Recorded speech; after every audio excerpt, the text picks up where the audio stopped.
अस्सलाम वालेकुम फ्रेंड्स, मेरा नाम मोहम्मद हैदर अली और आप देख रहे हैं बैंकिंग क्यू। तो आज हम जिस टॉपिक के हवाले से डिस्कस करने वाले हैं वो है कि अगर आपका बैंक अकाउंट एक बैंक में है लेकिन जबकि आप पेमेंट करना चाहते हैं किसी और बैंक में, या आपने जिस पार्टी की पेमेंट करनी है उनका बैंक अकाउंट किसी और बैंक में है, तो आप कैसे वो पेमेंट कर सकते हैं।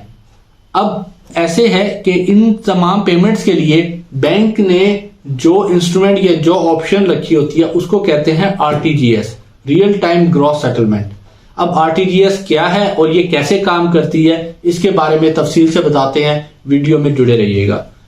आरटीजीएस के लिए सबसे पहले आपको जो रिक्वायर्ड होता है वो होता है कि आपका उस बैंक के अंदर, उस ब्रांच के अंदर नहीं, उस बैंक के अंदर अकाउंट होना जरूरी है। फॉर एग्जाम्पल, अगर आपका बैंक अकाउंट है अलाइड बैंक और आप पेमेंट करना चाहते हैं एचबीएल, मेजान, यूबीएल और किसी भी बैंक में जो कि पाकिस्तान में मौजूद है, तो आपने करना यह है कि आप अलाइड बैंक की किसी भी ब्रांच में जाएंगे और आरटीजीएस का फॉर्म ब्रांच से रिसीव करेंगे। अब इस आरटीजीएस फॉर्म के अंदर 2 से 3 चीजें जो मेन है, आपने जिस पार्टी के अकाउंट में अमाउंट डिपॉजिट करनी है, पहली कंडीशन वो अमाउंट 1 लाख से ऊपर होनी चाहिए। दूसरी चीज, आपके पास उस ब्रांच का, उस बैंक का जो आपके पास जो कस्टमर है जिस पार्टी की आपने पेमेंट करनी है, उनका कंप्लीट अकाउंट नंबर होना चाहिए विद IBAN। आपके पास अकाउंट नंबर हो विद IBAN। अब थर्ड चीज जो इंपॉर्टेंट है इसके अंदर वो है उस ब्रांच का कोड। लाइक आपने मेजान में करना है, यूबीएल में करना है, HBL में करना है, MCB में करना है, अल हबीब में करना है, जिस भी बैंक में करना है, आपके पास उस ब्रांच का ब्रांच कोड होना लाजमी है। और लास्ट इंपॉर्टेंट चीज है उस अकाउंट का टाइटल।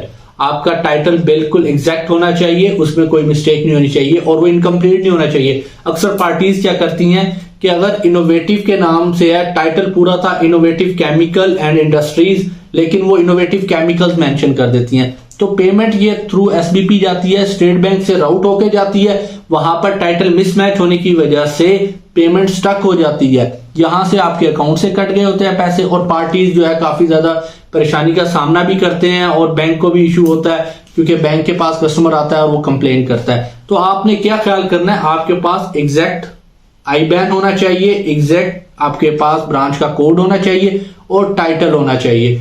ये 3 चीजों की बेस पर आप आरटीजीएस कर सकते हैं। अब आरटीजीएस के जो चार्जेस होते हैं वो डिफरेंट बैंक के साथ डिफरेंट वेरी करते हैं, आपने वो अपने मुतलका बैंक की ब्रांच से मालूम कर लेने हैं। इसके लिए आपने जो है जो टाइम होता है वो होता है सुबह 9 बजे से लेकर शाम को 3:30 बजे तक, 3:30 तक आरटीजीएस का टाइम होता है। होता ऐसे है कि आपकी अपनी बैंक की जो ब्रांच है उसमें से पैसे उठा लिए जाते हैं और एसबीपी को एज अ चैनल बनाया जाता है और विद इन 15 to 20 मिनट्स आपकी जो अमाउंट है वो आपके मुतलका बैंक से, ठीक है, अगर आपका अलाइड बैंक है, आपका बैंक अकाउंट HBL में UBL है, तो उस बैंक से पिक करके आपके डिजायर्ड अकाउंट में ड्रॉप कर दिए जाते हैं, मतलब कि आपकी पार्टी को डिलीवर कर दिए जाते हैं। अब आपकी पार्टी का उस बैंक में अकाउंट होना लाजमी नहीं है, उसका अकाउंट किसी भी बैंक में हो सकता है। HBL से आप पैसे मेजान में ट्रांसफर कर सकते हैं, मेजान से पैसे HBL में, या UBL से पैसे ABL में और ABL से UBL में आप ट्रांसफर कर सकते हैं थ्रू आरटीजीएस। तो उन लोगों के लिए एक बहुत अच्छी प्रोडक्ट है जो कि किसी एक बैंक से दूसरे बैंक में पेमेंट्स ट्रांसफर करना चाहते हैं पर लेकिन वो आप कैश का रिस्क नहीं लेना चाहते, तो इससे आपकी सिक्योरिटी रह जाती है, आपको बड़ी अमाउंट्स जो होती हैं वो कैरी नहीं करना पड़ती, मुल्की हालात आपके सामने हैं। तो इन चीजों को मद्देनजर रखते हुए आरटीजीएस जैसी प्रोडक्ट का फायदा उठाएं। मुझे उम्मीद है ये वीडियो आपके लिए बहुत अच्छी साबित होगी। अपना ख्याल रखिएगा, चैनल को लाइक और सब्सक्राइब जरूर कीजिएगा। Thank you, Allah Hafiz.